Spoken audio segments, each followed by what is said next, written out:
بسم اللہ الرحمن الرحیم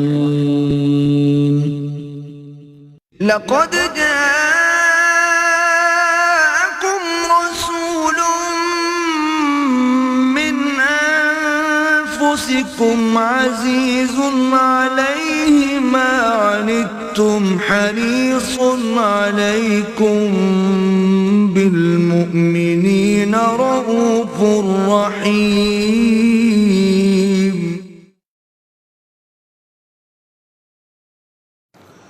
نحمده ونصلي على رسوله الكريم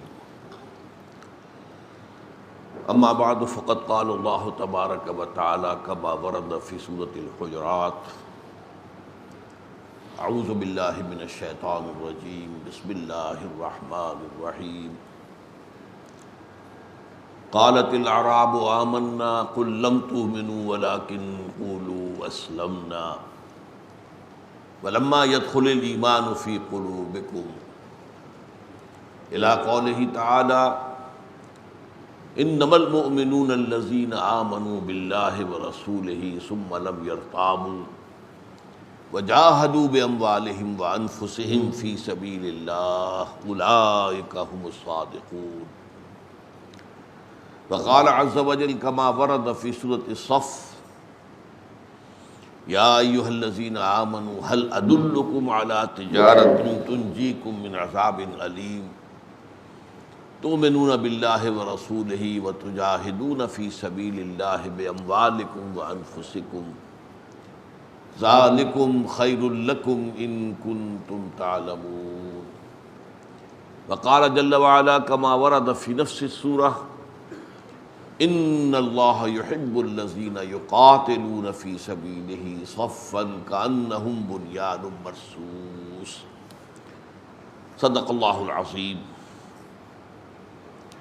وعن جرثوم بن ناشر رضی اللہ تعالی عنہ عن رسول اللہ صلی اللہ علیہ وسلم قال ان اللہ فرض فرائض فلا تضيعوها وحد حدودا فلا تعتدوها وحرم اشیاء فلا تنتهكوها وسکت عن اشیاء رحمتا لکم غیر نسیان فلا تبحثوا عنها رواہ دارقطنی رحمہ اللہ۔ ھذا حدیث حسن۔ رب اشرح لی صدری ویسر لی امری واحلل عقدۃ من لسانی یفقہوا قولی۔ اللہم ربنا الہمنا رشدنا واعذنا من شرور انفسنا اللہم ارنا الحق حقا وارزقنا اتباعہ وارنا الباطل باطلا وارزقنا اجتنابہ آمین یا رب العالمین۔ ہم اربعین نووی کی حدیث نمبر 30 پر گفتگو کر رہے تھے۔ ایک حد تک تو ہماری گفتگو مکمل ہو گئی تھی، لیکن اس میں ایک کمی کا احساس مجھے ہوا اور میرا خیال ہوا کہ اس کی تلافی آج کر دی جائے۔ اس حدیث کا جو سب سے اہم اور پہلا ٹکڑا ہے اس میں لفظ آیا ہے فرض۔ ان اللہ فرض فرائض فلا تضيعوها۔ حضور فرماتے ہیں کہ دیکھو مسلمانوں، اللہ نے کچھ فرض تو تم پر عائد کر دیے ہیں، لازم کر دیے ہیں، ان کو ضائع مت کرو۔ یہ اصطلاح فرض کی یہاں پر وارد ہوئی ہے، لازم، واجب، امپیریٹو، یہ تو تمہارے لیے لازم ہے۔ اس کے بعد جو 3 ٹکڑے اور ہیں، اللہ نے کچھ حدود قائم کر دیے ہیں، ان سے تجاوز نہ کرو۔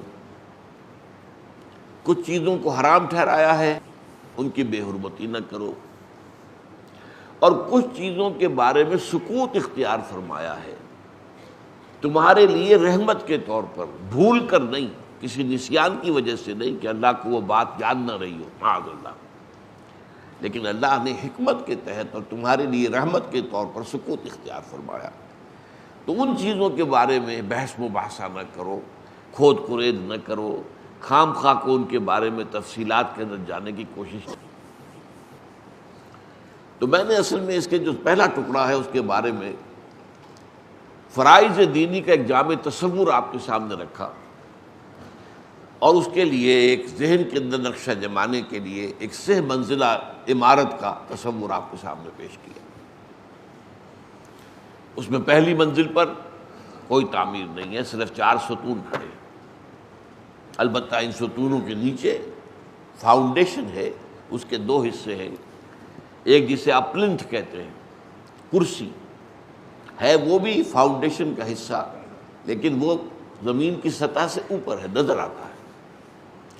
اصل فاؤنڈیشن، اصل جو بنیاد، تعمیر جو ہے، بنیاد جو ہے اس کی، وہ تو در حقیقت زیر زمین ہے، چھپی ہوئی ہے، نظر نہیں آتی، لیکن اصل جو ہے بنیاد تو وہی ہے۔ پھر ستونوں پر پہلی چھت آ گئی، پھر دوسری چھت آ گئی، پھر تیسری چھت آ گئی۔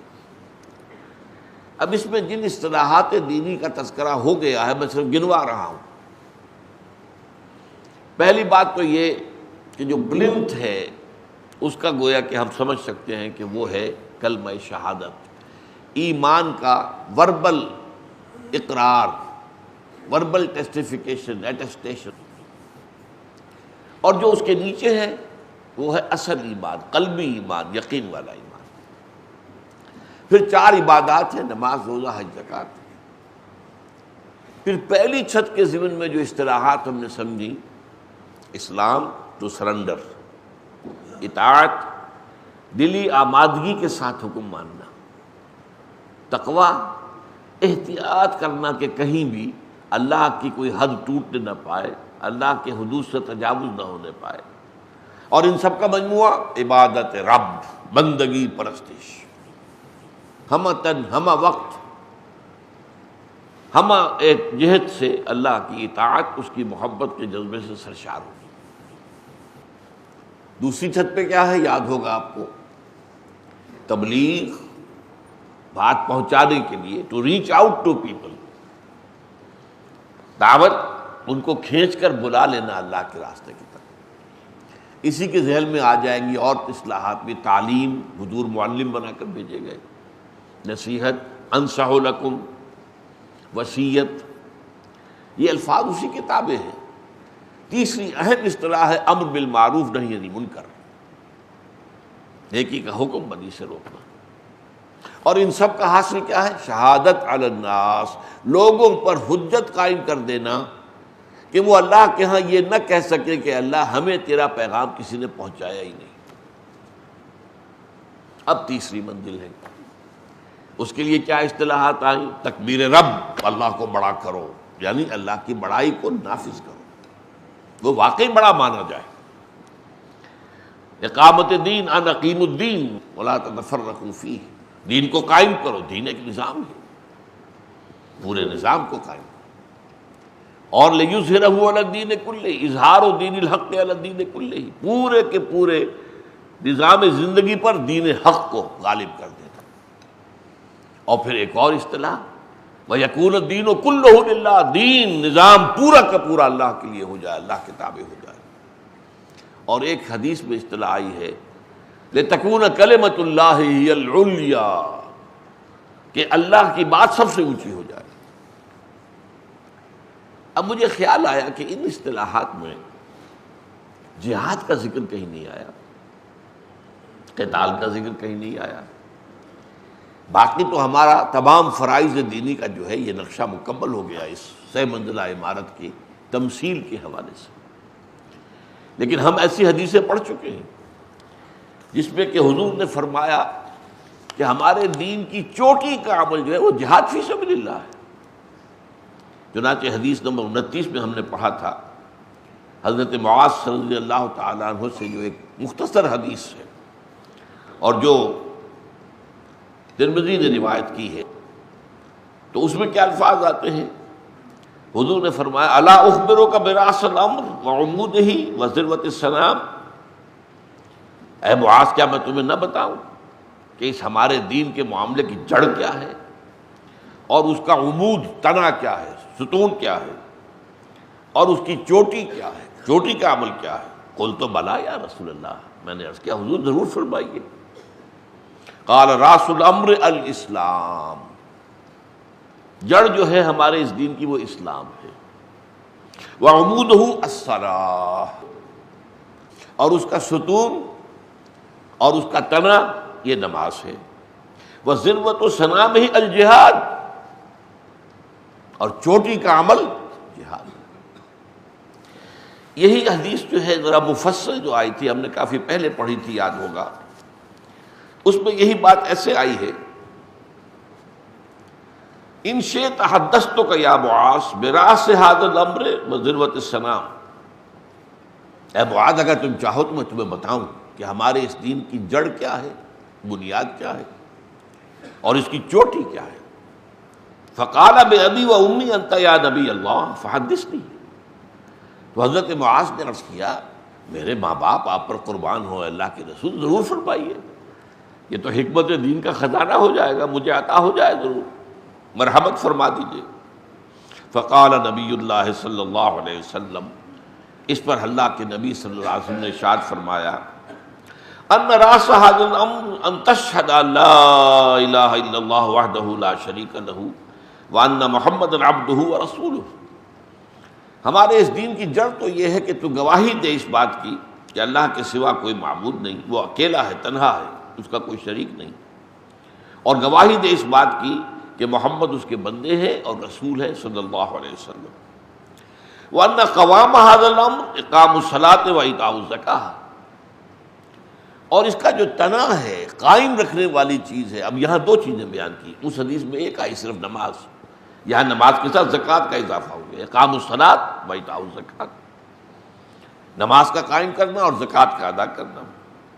وَإِنَّ ذِرْوَةَ السَّنَامِ مِنْهُ الْجِهَادُ فِي سَبِيلِ اللَّهِ. اور چوٹی جو ہے اس کی وہ ہے جہاد فی سبیل اللہ. یہ میں نے دونوں حدیثیں جو ہم پڑھ چکے ہیں، اس میں جو فرمایا گیا کہ چوٹی تو جہاد فی سبیل اللہ ہے، اور میں نے جو نقشہ آپ کے سامنے رکھا اس میں کہیں جہاد کا لفظ نہیں آیا، تو اس کی کمی کی آج تلافی کر رہا ہوں. اسی لیے میں نے وہ آیات آپ کو سنائی ہیں. سورہ حجرات کی آیات نمبر 14-15 کئی دفعہ بیان میں آ چکی ہیں. حضور اللہ نے فرمایا کہ اے نبی، یہ بدو دعویٰ کر رہے ہیں ایمان لانے کا، آپ ان سے کہہ دیجئے تم ایمان ہرگز نہیں لائے ہو. یوں کہو کہ ہم اسلام لے آئے، مسلمان ہو گئے، ہم نے سرنڈر کر دیا، ریزسٹنس ختم کر دی. We have given up resistance, we are surrendered, that's all. ابھی تک ایمان تمہارے دلوں میں داخل نہیں ہوا.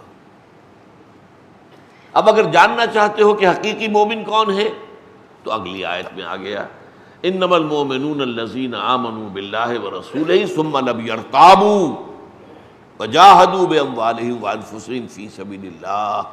حقیقی مومن تو صرف وہ ہیں جو ایمان لائے اللہ پر اور اس کے رسول پر، پھر شک میں ہرگز نہیں پڑے، اور انہوں نے جہاد کیا اللہ کی راہ میں اپنی جانوں اور مالوں کے ساتھ. اولئک ھم الصادقون. صرف یہی لوگ سچے ہیں. گویا کہ اسلام کے تو 5 ارکان تھے: کلمہ شہادت، نماز، روزہ، حج، زکوٰۃ. ایمان حقیقی کے 2 اضافی رکن ہو گئے: یقین دل میں، جہاد عمل میں. اب گویا کہ یوں سمجھیے اسلام کے ارکان تو 5 ہیں، لیکن ایمان کے ارکان 7 ہو جائیں گے، چونکہ اسلام والے تو شامل رہیں گے ہی، وہ تو لازماً ہے ہی ہے. ایمان تو اس سے اوپر کی بات ہے نا، وہ 5 تو ہے ہی ہے، لیکن 2 اضافی ہو گئے: ایک یقین دل میں، ایک جہاد عمل میں. پھر دوسرا مقام میں نے آپ کو سورہ حصف کا، وہ بھی آیات ہمارے ہاں بار بار زیر بحث آتی ہے. اہل ایمان کے ہم تمہیں بتائیں کہ وہ کاروبار کون سا ہے جو عذاب علیم سے، جہنم سے چھٹکارا دلا دے؟ خود ہی جواب دیا. آپ ایمان پختہ رکھو اللہ پر اور اس کے رسول پر، اور جہاد کرو اس کی راہ میں اپنی جانوں اور مالوں کے ساتھ. یہی تمہارے حق میں بہتر ہے اگر تم سمجھو. تو میں نتیجہ کیا نکالتا ہوں؟ دیر کین بی نو ایمان وداؤٹ جہاد. جہاد انٹیگرل پارٹ ہے، جو اصل میں ایمان کی جو پوری تشریح ہے اس کے اندر انٹیگرل جہاد ہے. اگر جہاد نہیں ہے تو ایمان نہیں. اور there can be no salvation from جہنم وداؤٹ جہاد. اگر جہنم سے چھٹکارا پانا چاہتے ہو تو یہ 2 کام کرنے ہوں گے: ایمان دل میں، یقین والا، اور جہاد. اب اس کو سمجھیے، اس پورے فریم کے اندر فٹ کیجیے. میں نے آپ کو بتایا کہ ایک پلنتھ لیول ہے، وہ تو ہے کلمہ شہادت، اس کے نیچے ہے دلی یقین والا ایمان. یہاں سے ایک پودا پھوٹتا ہے اور وہ بڑھتا ہے اور مختلف سطحوں پر اس کی شاخیں پھیلتی ہیں اور پھر وہ اپنی انتہا کو پہنچ جاتا ہے. یہ پودا کہاں سے پھوٹا ہے؟ یقین والے ایمان سے. یہ شہادت باللسان والے ایمان کا حصہ نہیں ہے، ارکان اسلام میں سے نہیں. بعض لوگ اپنے ذرا جوش میں جذبے میں کہ جہاد کی اہمیت بیان کریں تو وہ اس کو ارکان میں شامل کر دیتے ہیں اسلام کے. یہ زیادتی ہے. ارکان اسلام حدیث جبرائیل کی روح سے اور ایک اور متفق علیہ روایت کی روح سے وہ 5 ہی ہیں: کلمہ شہادت، نماز، روزہ، حج اور زکوٰۃ. مجھے یا کسی اور کو یہ حق نہیں پہنچتا کہ اس میں کسی کا اضافہ کر سکے. ارکان اسلام میں تو نہیں ہے، ارکان ایمان میں سے ہے. اب یہ ایمان کا پودا جو ہے گویا کہ وہ جو اوپر پلنتھ لیول ہے اس کے نیچے سے اصل جو یقین والا ایمان ہے وہاں سے نکل رہا ہے، اور یہ جا کر پہلی سطح پر اس کی جب آئیں گی شاخیں، یہ وہ اسلام کے لیے، اطاعت کے لیے یہ جہاد لازم ہے. اس کے بغیر جہاد نہیں ہو، اس کے بغیر ایمان اور اطاعت کا حق ادا نہیں کر سکتے. پھر اور اوپر چلتا ہے یہ دعوت و تبلیغ کے لیے. ظاہر بات ہے وقت لگے گا، محنت صرف ہوگی. یہی جہاد ہے، نفس کے ساتھ اور جان کے ساتھ اور مال کے ساتھ. پہلے دین سیکھو گے تو سکھاؤ گے، پڑھو گے تو پڑھاؤ گے، سمجھو گے تو سمجھاؤ گے، ایسے ہی تو نہیں. اور پھر اور اوپر جاتا ہے یہ پودا، یہ درخت، اور جو آخری سطح پر اس کی شاخیں پھیلتی ہیں وہ اقامت دین کو قائم کرنے کی جد و جہد. یہ گویا کہ اس کا آخری اور اس کا نقطہ عروج. یہ ہے گویا کہ وہ جہاد کا تعلق اس کے ساتھ. اس لیے کہ سب سے پہلے آپ اللہ کے بندے بننا چاہتے ہیں جیسا کہ اس کا حق ہے، آپ کو 3 قوتوں کے ساتھ مقابلہ کرنا پڑے گا. سب سے پہلے آپ کا نفس امارہ، ان النفس لامارۃ بالسوء. یہ نفس تو برائی کا حکم دیتا ہی ہے. اندر سے نفس کے خلاف جہاد کرنا پڑے گا. یہ جہاد کی پہلی منزل ہے. پھر دوسری آئے گی، پھر تیسری آئے گی. لیکن ظاہر بات ہے کہ پہلی منزل اہم ترین ہوتی ہے. پہلی ہوگی تو دوسری بنے گی، دوسری ہوگی تو تیسری بنے گی. تو اہم ترین منزل کون سی ہے؟ اس کو آپ کہیں گے جہاد خلاف النفس، اپنے نفس کے خلاف جہاد. اسی لیے فرمایا حضور نے المجاہد من جاہد نفسہ. اصل مجاہد وہ ہے جو اپنے نفس کے ساتھ جہاد کر سکے. اور ایک اور حدیث میں جب حضور سے سوال کیا گیا ای الجہاد افضل یا رسول اللہ، اے اللہ کے رسول سب سے افضل جہاد کون سا ہے؟ تو فرمایا ان تجاہد نفسک فی طاعت اللہ، کہ اپنے نفس کے ساتھ کشاکش کرو، کشتی کرو، لڑو، اس کے خلاف جد و جہد کرو، اسے اللہ کا مطیع بناؤ. یہ جہاد کی پہلی منزل ہے. لیکن یہاں اسی پر 2 ضمنی جہاد اور آ جائیں گے. اس نفس کو اکسانے والا وہ شیطان لعین ہے. ان الشیطان کان لکم عدو فاتخذوہ عدوا. یہ شیطان تمہارا دشمن ہے تو اسے اپنا دشمن سمجھو. یوسوس فی صدور الناس، یہ وسوسہ اندازی کرتا ہے. جیسے کوئی آگ جو ہے ذرا کچھ اوپر اس کے خاکستر آ گیا، پھونکے مار کے آپ بھڑکاتے ہیں اس کو. یہ نفس کے اندر شیطان جو ہے پھونکے مارتا رہتا ہے. حضور نے مثال دی، یہ شیطان اپنی تھوتنی انسان کے دل پر رکھتا ہے اور اس میں پھونکے مارتا رہتا ہے. اس شیطان کے خلاف جد و جہد کرو، اس سے لڑائی کرو. فاتخذوہ عدوا، اسے دشمن سمجھو. وہ تمہیں نظر نہیں آتا، وہ تو تم پر حملہ کرتا ہے جہاں سے تم اسے نہیں دیکھتے. غیر مرئی ہے، جن ہے، اور اس کی جو اولاد ہے، اس کی جو اور جنات کے اندر جو اس کے جماعت ہے، وہ سب کے سب غیر مرئی ہے، نظر نہیں آتے. تو یہ جب تک کہ اس کے خلاف جہاد نہیں کرو گے تو کیسے تم اللہ کے بندے بن سکو گے، کیسے اپنے نفس کو تابع کر سکو گے؟ تو جہاد نفس کے خلاف، جہاد شیطان اور اس کی ضروریت معنوی و سلبی کے خلاف. تیسرا جہاد تو اسی لیول پر ہے، ابھی پہلے لیول کی بات ہو رہی ہے. آپ انہیں چاہیں تو سب لیولز کہہ لیں. پہلے لیول کے 3 سب لیولز: نفس کے خلاف جہاد، شیطان اور اس کی ضروریت کے خلاف جہاد، اور نمبر 3 بگڑے ہوئے معاشرے کے خلاف جہاد. یہ معاشرہ آپ کو دھکیلتا ہے برائی کی طرف. کیا کریں جی، اب چلن ہی اس بات کا ہے. کیسے؟ اب اگر یہ پردہ وردہ ہم کر دیں گے تو ہماری بچیوں کے کہاں رشتے ہوں گے؟ کون لے گا ہمیں؟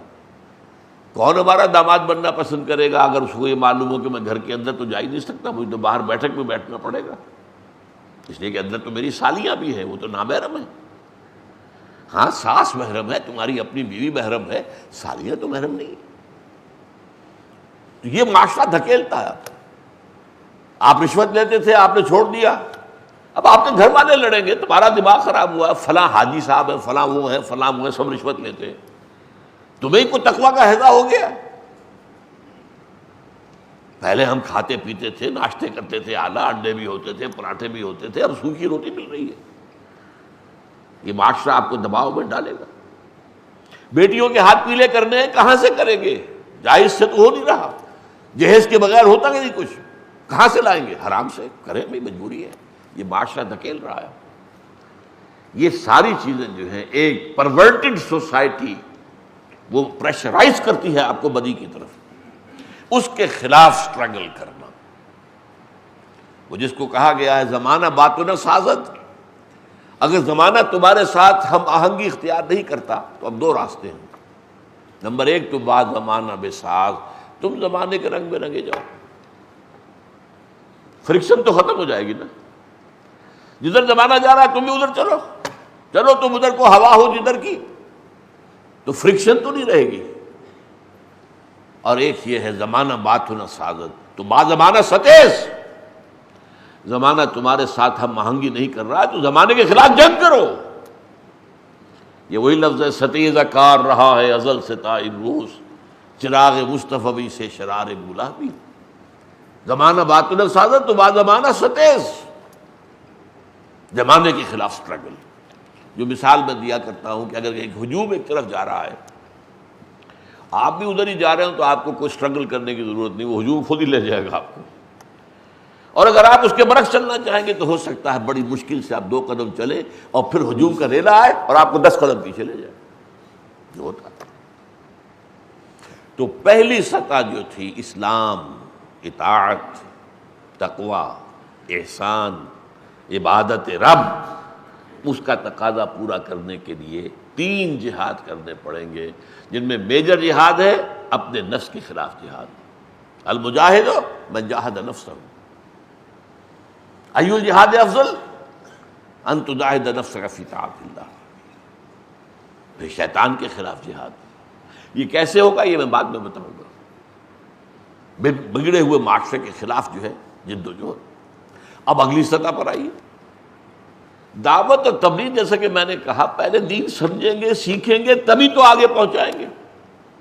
یہ جہاد ہے. وہی وقت آپ لگاتے ہیں دنیا سیکھنے کے لیے، کوئی فن سیکھنے کے لیے، کوئی ہنر حاصل کرنے کے لیے، کوئی پی ایچ ڈی کرنے کے لیے، کوئی جو ہے پی ایچ ڈی کے علاوہ بھی اوپر جا کر جو ہے ایک کے اضافہ کر دے. یہی وقت لگانا پڑے گا اللہ کی کتاب کو، اللہ کے رسول کی حدیث کو سمجھنے کے لیے، تبھی تو آپ پہنچ جائیں گے. وقت لگا کے نہیں. اینڈ ٹائم از منی. وقت ہی تو دولت ہے. وقت ہی سے ایک ڈاکٹر جو ہے فیسیں لے رہا ہے، وہ وقت کا خرچ ہو رہا ہے.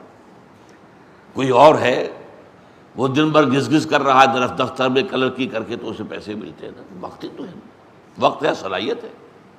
یہی وقت اور صلاحیت لگے دین کو سمجھنے اور سمجھانے میں. خیرکم من تعلم القرآن وعلمہ.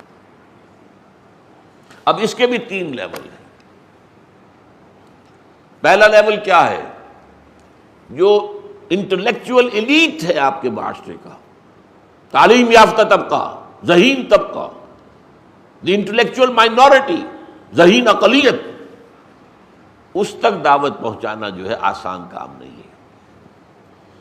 اس کے لیے تو آپ کو خود بھی اسی لیول آف کانشسنس پہ آنا پڑے گا جس پر کہ وہ لوگ ہیں. وہ واعظ سے اثر نہیں لیں گے، وہ کہیں گے لاؤ دلیل لاؤ، ہاتھو برہانکم ان کنتم صادقین۔ جب قرآن کہتا ہے تم لاؤ اے مشرکو اے کافروں، کوئی دلیل ہے تو لاؤ پیش کرو، تو انہیں بھی تو حق ہے نا، دلیل تو ہمیں۔ تو یہ دلیل جاننا تو آسان کام نہیں ہے، سطحی سے علم سے تو نہیں ہو سکتا۔ قرآن کا سطحی علم ہے، حدیث کا بس واجبی علم ہے، اس سے یہ ان کے ساتھ یہ بگڑے تگڑے جو شیطان ہوتے ہیں، جن کے دلوں ذہنوں کے اندر غلط فلسفے ہیں، غلط نظریات ہیں، ڈارونزم نے پنجے جما رکھے ہیں، مارکسزم نے پنجے جما رکھے ہیں، لاجیکل پازیٹیوزم نے پنجے جما رکھے ہیں، میٹیریلزم نے پنجے جما رکھے ہیں، سیکولرزم نے پنجے جما رکھے ہیں، لبرلزم نے جو ہے پنجے گاڑ رکھے ہیں۔ ان سب سے زبردست ہونا، اس کے لیے آپ کو بڑی اونچی سطح پر تحصیل علم اور حکمت کی سطح پر کرنی پڑے گی، and that is a life long process, وہ پوری زندگی کا معاملہ ہے، یہ کوئی پارٹ ٹائم جاب نہیں، ہول ٹائم اور ہول لائف جاب، لگا دو اپنی زندگیوں کو اسی کام کی۔ اس سے کمتر سطح پر ہوتے عوام، عوام جن کے دماغوں میں وہ خناس نہیں ہے، وہ جانتے ہی نہیں ڈارونزم کس بلا کا نام ہے، اور مارکسزم جو ہے وہ کس پرندے کا نام ہے، اور لاجیکل پازیٹیوزم کس کو کہتے ہیں، ایگزسٹانشلزم کس کو کہتے ہیں، انہیں پتہ ہی نہیں۔ کلین سیٹس ہیں، ان کو آپ سادہ انداز میں واعظ اور نصیحت کریں گے، دو شرطیں ہوں گی، ایک تو دل کے خلوص سے کریں، یہ نہ ہو کہ آپ ان کو حقیر سمجھ کر اور دھونس جما رہے ہوں اپنی نیکی کی۔ اگر یہ ہوگا تو ریپیل کرے گا انسان کا ضمیر، چاہے آپ کی زبان پہ نہیں ہے لیکن جو ہے دل کو پہچانتا ہے کہ یہ میرے اوپر دھونس کاٹ رہا ہے اپنی، وہ ریپیل کرے گا خلوص سے۔ ان کی الدین والنصیحہ، یہ حدیث ہم پڑھ چکے ہیں، نصح و خیر خواہی کہتے ہیں، اور دوسرا یہ کہ جس بات کی دعوت دے رہے ہیں اس پر خود بھی عمل پیرا ہو، ورنہ نہیں، ورنہ تو اپنی اس دعوت کو بھی ڈھیلے کا کر دو گے، ڈھیلے کی ہے، اس کی اپنی شخصیت پر اثر انداز نہیں ہوئی تو میں چلوں گا اس سے۔ یہ ہے واعظ۔ اور تیسرا لیول ہوتا ہے جہاں کچھ لوگ باقاعدہ ٹریننگ پا کر اور پیسے اور تنخواہیں لے کر لوگوں کو گمراہ کرنے کی جد و جہد میں لگے ہوئے، عیسائی مبلغین آ رہے ہیں، بڑے بڑے فنڈ ہیں ان کے، یہ جو مشنز جو ہوتے ہیں حکومتوں کے بجٹ جتنے ہوتے ہیں ان کے بجٹ۔ قادیانی مبلغین ہیں تو ان کی جو ٹریننگ ہوتی ہے، جس طریقے سے انہیں پڑھایا جاتا ہے، عام علماء ان سے بات نہیں کر سکتے جب تک کہ خاص اس موضوع پر ٹریننگ ان کو بھی نہ ملی ہو۔ تو یہ چیزیں جو ہیں، بہائی ہیں، قادیانی ہیں، پھر رہے ہیں، یہ جو ہیں جو ایکسپرٹس بن کر آتے ہیں، ان کا مقابلہ جو ہے اس کے لیے آپ کو بھی وہ ٹریننگ حاصل کرنی ہوگی، تب آپ کر سکیں۔ یہ 3 لیول ہو گئے۔ قرآن مجید میں ایک آیت میں ان کو جمع کر دیا گیا، ادعو الی سبیل ربک بالحکمت والموعظۃ الحسنۃ وجادلوا بالتی احسن،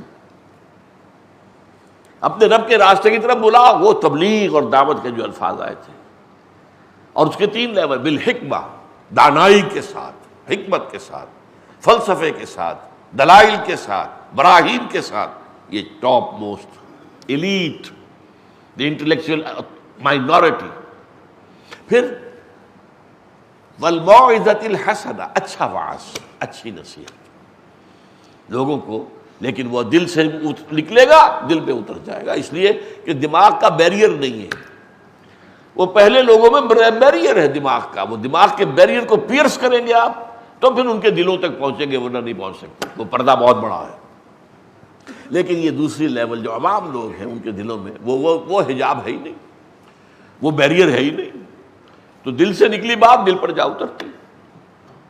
لیکن اچھا وعظ اور اس پر عمل، ومن احسن قولا ممن دعا الی اللہ وعمل صالحا وقال اننی من المسلمین، اس شخص سے بہتر بات کس کی ہوگی جو اللہ کی طرف بلائے اور نیک عمل کرے، اور یہ کہ میں بھی مسلمانوں میں سے ہوں۔ بھائی میں کوئی بہت بڑا مدعی نہیں ہوں کہ میں کوئی روحانیت کے بڑے اونچے مقام پر ہوں، میں علم کے بہت اونچے، کچھ نہیں، بھائی میں بھی عام مسلمان ہوں، تو میں بھی اسلام کی دعوت دے رہا ہوں، اسلام کی طرف عمل کرنے کی۔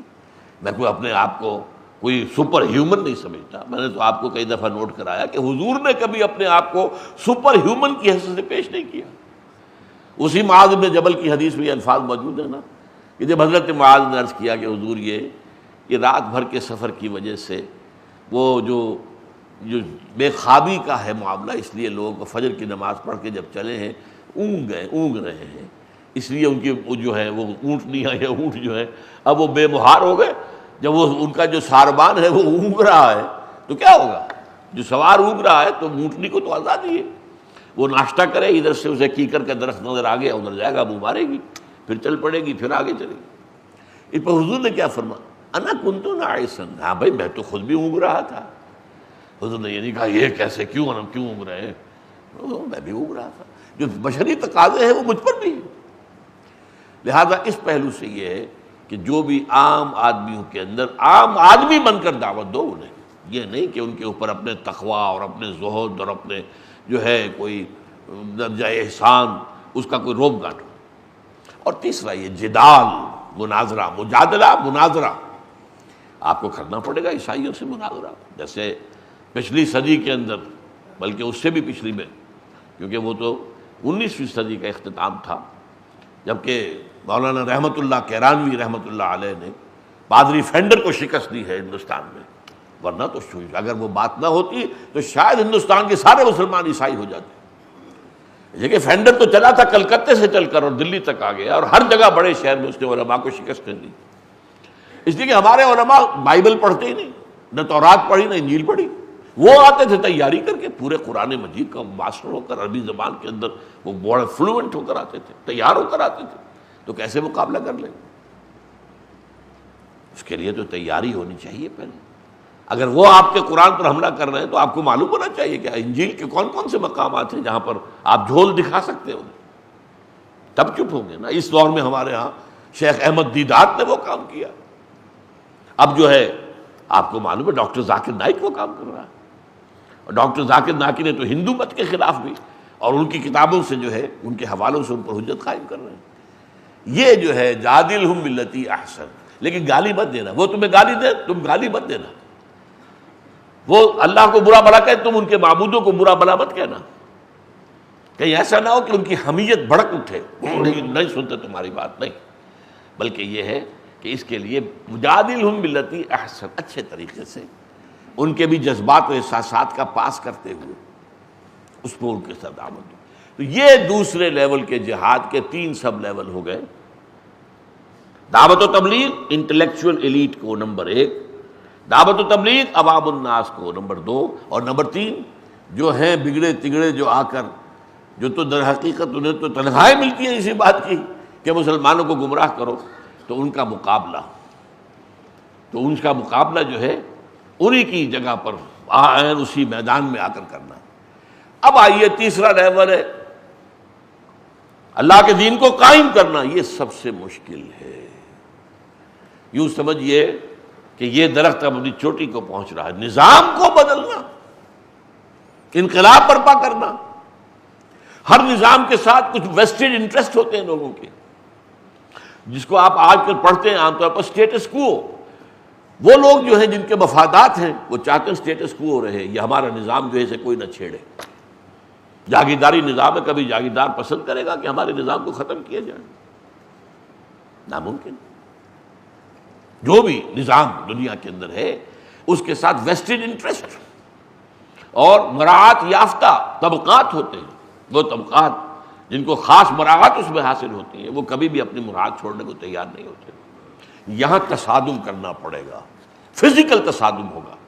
اس سے پہلے کیا تھا؟ اندر ہی اندر آپ کے ایک ہو رہا تھا جہاد نفس کے خلاف اور شیطان کے خلاف، تو اندر ہی اندر تھا نا. دوسرے نمبر پر جہاد ہو رہا تھا نظریات کے خلاف، باطل عقائد کے خلاف.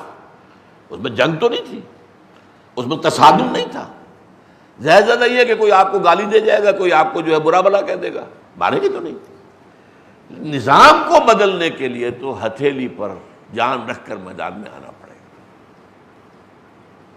اس کے بھی 3 لیول ہیں. پیسو ریزسٹنس، اگر وہ تمہیں پرسیکیوٹ کریں، ٹارچر کریں، برداشت کرو وداؤٹ اینی ریٹیلیشن. جو 12 سال تک مکے میں حکم یہی تھا، چاہے تمہارے ٹکڑے کر دیں اور چاہے تمہیں زندہ جلا دیں، you are not allowed to retaliate. You are not allowed to raise your hands even in self-defense. اس تصادم کا پہلا مرحلہ یہ تھا، اور یہی اصل میں جو کامیابی کا سب سے بڑا راز ہے محمد کا صلی اللہ علیہ وسلم، وہ یہی ہے۔ اس سیرت کو سمجھا ہی نہیں ہے لوگوں نے۔ پڑھیے میری کتاب منہج انقلاب نبوی، کیا انقلاب کا منہج کیا تھا، کیا اس کے مراحل تھے۔ 12 برس تک order of the day, know retaliation, take all persecution whether it is verbal. کسی نے آ کے آپ کو گالی دی ہے، کسی کا پاگل ہو گئے، کسی دماغ خراب ہو گئے، اور حضور سے کہا گیا یہ پاگل ہو گئے، مجنون ہے، انہ لمجنون، کذاب، ساحر کذاب، یہ سب کہا گیا۔ برداشت کرو اے محمد، صبر کرو۔ فاصبر علی ما یقولون واہجرہم ہجرا جمیلا، صبر کیجئے جو کچھ یہ کہہ رہے ہیں۔ اور یہ نہیں ہے کہ آپ کو تکلیف نہیں پہنچی، ہمیں معلوم ہے۔ اللہ فرماتا ہے سورہ ہجر کے آخر میں وَلَقَدْ نَعْلَمُ أَنَّكَ يُضِيقُ صَدْرُكَ بِمَا يَقُولُونَ، ہمیں معلوم ہے اے نبی، اے محمد صلی اللہ علیہ وسلم، کہ جو کچھ یہ کہتے ہیں اس پر آپ کا سینہ بھجتا ہے، اندر سے دکھ ہوتا ہے۔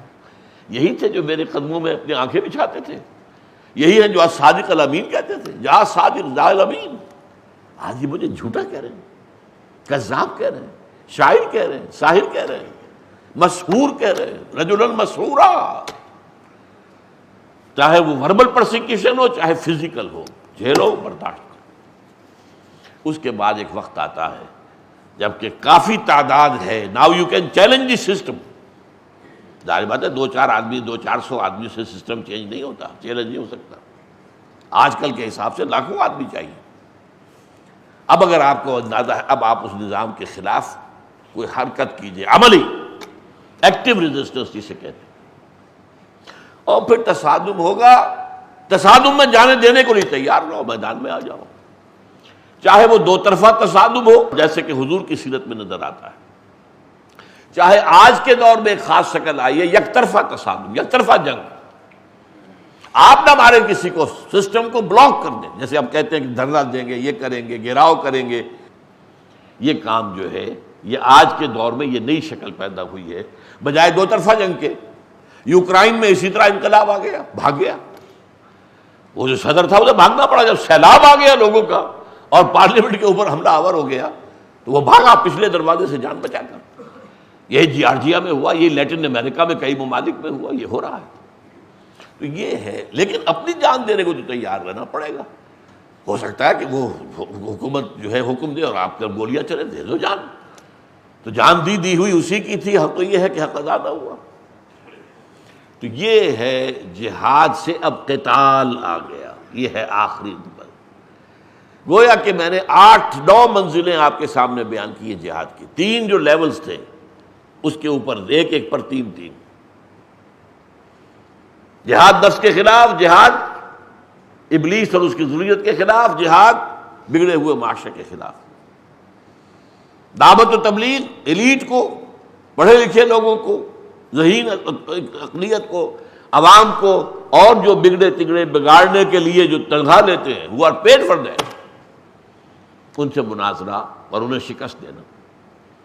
اور پھر میں نظام کے خلاف جدوجہد، پیسو ریزسٹنس، ایکٹیو ریزسٹنس، اور پھر جان ہتھیلی پر رکھ کر میدان میں، یہ قتال کا مرحلہ ہو جائے گا جو سب سے اونچا ہے۔ اس لیے میں نے سورہ صف کی وہ آیت بھی آپ کو سنائی کہ ان اللہ یحب الذین یقاتلون فی سبیلہ صفا کانہم بنیان مرصوص، اللہ تعالیٰ کو تو اپنے ان بندوں سے محبت ہے جو اس کی راہ میں جنگ کرتے ہیں، صفے باندھ کر گویا کہ سیسا پلائی ہوئی دیوار ہے۔ اب آپ نے سمجھا کہ وہ 3 منزلہ عمارت ہے، اس میں ظاہر بات ہے کہ پہلی منزل سے اوپر چڑھنے کے لیے سیڑھی چاہیے نا، سیڑھی چڑھنے کے لیے طاقت چاہیے، وہ جہاد کا پہلا مرحلہ ہو گیا۔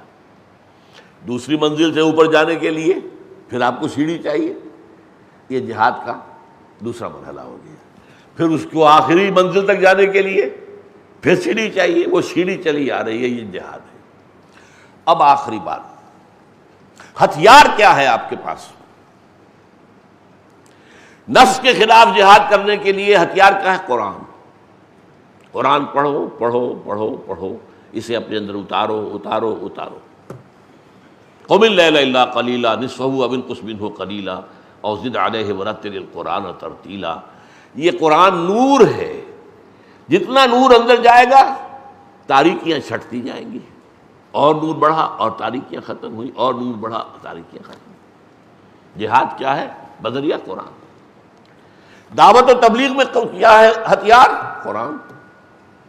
قرآن کے ذریعے ہی، قرآن میں حکمت ہے، ذالک مما اوحی الیک ربک من الحکمہ، قرآن سے حکمت سیکھو اور حکمت کی سطح پر دعوت و تبلیغ دو، قرآن سے واعظ حاصل کرو اور اس واعظ کے ذریعے سے دعوت و تبلیغ دو۔ قرآن مجید سے سمجھو کہ مشرکین کے خلاف کیسے مناظرہ ہوا، منافقین کے خلاف کیسے ہوا، اہل کتاب کے خلاف کیسے ہوا، قرآن میں ہے۔ اس کے حوالے سے کیا ہے؟ یہ گویا کہ دونوں تینوں لیولز کے اوپر ہتھیار کیا ہے؟ قرآن۔ اسی لیے سورہ الفرقان میں فرمایا گیا فَلَا تُطِعِ الْكَافِرِينَ وَجَاهِدْهُمْ بِهِ جِهَادًا كَبِيرًا۔ اے نبی آپ ان کافروں اور مشرکوں کی بات پر نہ جائیے اور جہاد کرتے رہیے ان کے خلاف، جہادًا کبیرہ، اس قرآن کے ذریعے سے بہت بڑا جہاد۔ مکے میں جو جہاد ہو رہا تھا، چاہے وہ نفس کے خلاف تھا، چاہے وہ باطل عقائد کے خلاف تھا، باطل نظریات کے خلاف تھا، وہ کیا تھا؟ جہاد بالقرآن، قرآن کے ذریعے سے۔ اور ایک بات اور نوٹ کر لیجئے، پہلی سطح کے جہاد کے لیے بھی کسی جماعت یا کسی اجتماعیت کی ضرورت نہیں ہے، وہ تو آپ کو اپنے ہی اندر سے جو ہے جنگ کرنی ہے۔ میں آپ کے نفس کے خلاف نہیں جہاد کر سکتا، آپ میرے نفس کے خلاف نہیں کر سکتے۔ البتہ یہ ہے کہ اگر ایک جماعت ہو اس سے سہولت ہو جاتی ہے، آپ بھی اس کشمکش میں لگے ہوئے، میں بھی لگا ہوا ہوں، تو میں دیکھوں گا ارے بھائی یہ میرا بھائی جو ہے یہ تو آگے نکل گیا تو میں بھی کروں۔ اس نے اتنی بڑی بات کر لی، 30,000 روپے تنخواہ لے رہا تھا بینک میں، اس کو چھوڑ کر آ کر اب یہ 10,000 پر کام کر رہا ہے، میں بھی کر سکتا ہوں، اللہ کرے مجھے بھی اللہ کو ہمت دے دے۔ دوسرے مرحلے پر دعوت و تبلیغ کے لیے یہاں بھی جماعت لازم نہیں ہے، ادارے ہوں، جیسے ہماری انجمن خدام القرآن ہے، قرآن مجید کی تبلیغ اور اشاعت کے لیے، اور انجمنیں بنتی ہیں۔ IRF آج ہے، اسلامک ریسرچ فاؤنڈیشن، IRF جو ہے یہ بہت بڑا ادارہ بن گیا ہے۔ وہ ادارے، انسٹیٹیوٹس یہ کافی ہیں۔ تیسرے مرحلے پر آ کر اب جہاد بالقرآن کے بعد جہاد بالسیف، جہاد بالید، طاقت کے ساتھ، تلوار کے ساتھ، یہ جہاد جو ہے یہ ہے جس کا نام قتال ہے، اور اس کے لیے شرط لازم ہے جماعت۔ یہ انفرادی طور پر نہیں ہو سکتا، یہ اداروں کے ذریعے جماعت، سمع و طاعت والی جماعت۔ علیکم بالجماعہ انی آمرکم بخمس اللہ امرنی بہن بالجماعت والسمع والطاعت والہجرت والجہاد فی سبیل اللہ۔ اے مسلمانوں، میں تمہیں 5 باتوں کا حکم دے کر جا رہا ہوں، اللہ نے مجھے ان کا حکم دیا، اپنی طرف سے نہیں کہہ رہا۔ جماعت کی شکل اختیار کرو، حکم سنو امیر کا اور اطاعت کرو، اور اس شکل، اس جماعت کے ساتھ پھر جہاد بھی کرو اور ہجرت بھی کرو۔ یہ اصل میں آخری درجے کے لیے لازم، علیکم بالجماعہ، یہ لازم ہے۔ ہاں پہلے درجے کے لیے ضروری نہیں ہے، دوسرے درجے کے لیے ادارے کافی ہیں، ادارے ہیں، انسٹیٹیوٹس ہیں، انجمنیں ہیں، فاؤنڈیشنز ہیں، وغیرہ وغیرہ، نشر و اشاعت کے ادارے ہیں، وغیرہ وغیرہ۔ لیکن تیسرے لیول کا جہاد وہ تو جماعت کی شکل میں ہوگا، اور جماعت اگر حضور کے نقش قدم پر قائم کرنی ہے تو وہ بیعت کی بنیاد پر ہوگی۔ بیعت کرو مجھ سے، میرا ہر حکم سنو گے اور مانو گے۔ بایانا رسول اللہ صلی اللہ علیہ وسلم علی السمع والطاعت فی العسر والیسر والمنشط والمکرہ وعلی عثرۃ علینا وعلی لا ننازل امر اہلہ وعلی ان نقول بالحق اینما کنا لا نخاف فی اللہ لومۃ لائم، متفق علیہ۔ یہ متفق علیہ حدیث ہے۔ حضرت عبادہ ابن ثابت فرماتے ہیں ہم نے بیعت کی تھی اللہ کے رسول سے، آپ کا ہر حکم سنیں گے اور اطاعت کریں گے، چاہے مشکل ہو چاہے آسان ہو، چاہے ہماری طبیعتیں آبادہ ہوں چاہے ہمیں اپنی طبیعتوں پر جبر کرنا پڑے، چاہے آپ دوسروں کو ہم پر ترجیح دے دیں، ہم کبھی یہ نہیں کہیں گے کہ حضور آپ نے 9 وارد کو ہم پر امیر بنا دیا، ہم آپ کے پرانے خادم تھے، یہ کیسے ہوا؟ نہیں، آپ کا پریروگیٹو ہوگا یہ، جس کو چاہیں بنائیں، اور جس کو آپ امیر بنائیں گے اس کا بھی حکم مانیں گے، اس کی اطاعت کریں گے۔ یہ تو جماعت کا نظم ہوتا ہے، برانچنگ ہوتی ہے، ایک ٹوٹل امیر ہے، پھر کوئی ایک صوبائی امیر ہے، ایک ضلعی امیر ہے، وغیرہ وغیرہ۔ تو اس کے تحت اس کی اطاعت ہوگی. اور ہاں جو بات جو حق ہوگی ہمارے نزدیک اسے بیان ضرور کر دیں گے، ڈریں گے نہیں کہ کوئی لوگ کہیں گے لوگ دیکھو جی ان کو یہ تو پاگل دماغ خراب ہو گیا ان کا، یہ کیا بات کر، کچھ بھی کہیں. اینما کرنا، جہاں بھی ہوں گے حق بات ضرور کہہ دیں گے، لیکن اس کے بعد جو بھی حکم ہوگا امیر کا اس کی اطاعت کریں. یہ ہے اس نقشے میں جو کمی رہ گئی تھی 6 منزلہ عمارت. اس 6 منزلہ عمارت میں آج ہم نے ایک سیڑھی کا اضافہ کیا، وہ جہاد ہے. اور ان 3 لیولز کے اوپر جہاد میں جو اصل ذریعہ ہے وہ قرآن ہے. اس کے ذریعے سے 2 لیولز کے اوپر جہاد، اور تیسرے پر آ کر جان ہتھیلی پر رکھ کر چاہے 2 طرفہ جنگ اور چاہے یک طرفہ جنگ اپنی جان دینے کے لیے تیاری کرنی پڑی ہوگی. بارک اللہ لی و لکم فی القرآن العظیم ونفعنی و ایاکم بالآیات والذکر الحکیم.